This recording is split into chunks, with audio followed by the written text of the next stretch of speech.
بسم اللہ الرحمن الرحیم۔ آج کی اس ویڈیو میں ہم آپ کو اصحاب فیل کے واقعے کے بارے میں بتائیں گے۔ یاد رہے کہ عربی میں فیل کے معنی ہاتھی اور اصحاب فیل سے مراد ہاتھی والے لوگ ہیں، جبکہ عام الفیل سے مراد ہاتھی والا سال ہے۔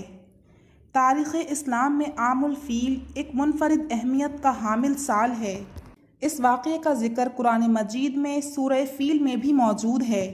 واقعہ اصحاب فیل حضرت محمد مصطفیٰ صلی اللہ علیہ وآلہ وسلم کی ولادت مبارکہ والے سال میں پیش آیا، جب یمن کا حبشی نژاد عیسائی حکمران ابرہہ 60,000 فوج اور 13 ہاتھی لے کر خانہ کعبہ کو گرانے کے ارادے سے مکہ پر حملہ آور ہوا یوں تھا کہ ابرہہ نامی شخص نے ملک یمن پر قبضہ کر لیا تھا اور اقتدار حاصل کرنے کے بعد عیسائیت کی تبلیغ و اشاعت کے لیے بہت تیزی کے ساتھ کوششیں شروع کر دی تھیں۔ پورے ملک میں بڑے بڑے گرجا گھروں کی تعمیر کرائی، ساتھ ہی ایک عظیم الشان کلیسا یمن کے دارالحکومت صنعا میں تعمیر کرایا۔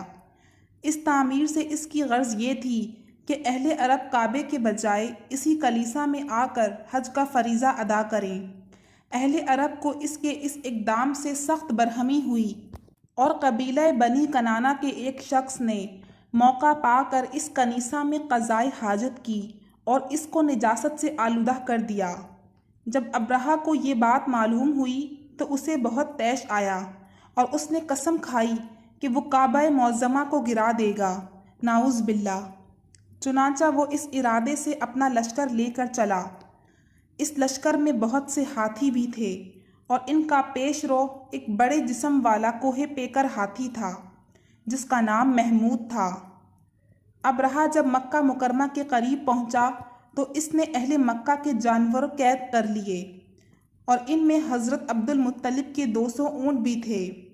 حضرت عبد المطلب ابرہہ کے پاس آئے تو اس نے ان کی تعظیم کی اور اپنے پاس بٹھا کر پوچھا کہ آپ کس مقصد سے یہاں آئے ہیں اور آپ کا کیا مطالبہ ہے؟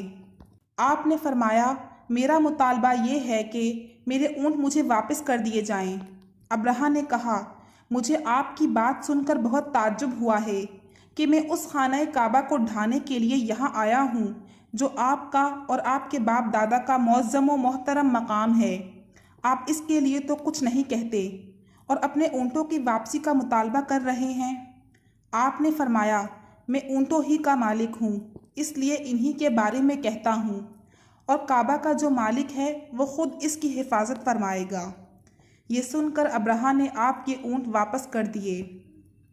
حضرت عبد المطلب نے واپس آ کر قریش کو صورتحال سے آگاہ کیا اور انہیں مشورہ دیا کہ وہ پہاڑوں کی گھاٹیوں اور چوٹیوں میں پناہ گزین ہو جائیں۔ چنانچہ قریش نے ایسا ہی کیا اور حضرت عبد المطلب نے کعبے کے دروازے پر پہنچ کر بارگاہ الہی میں کعبہ کی حفاظت کی دعا کی اور دعا سے فارغ ہو کر آپ بھی اپنی قوم کی طرف چلے گئے۔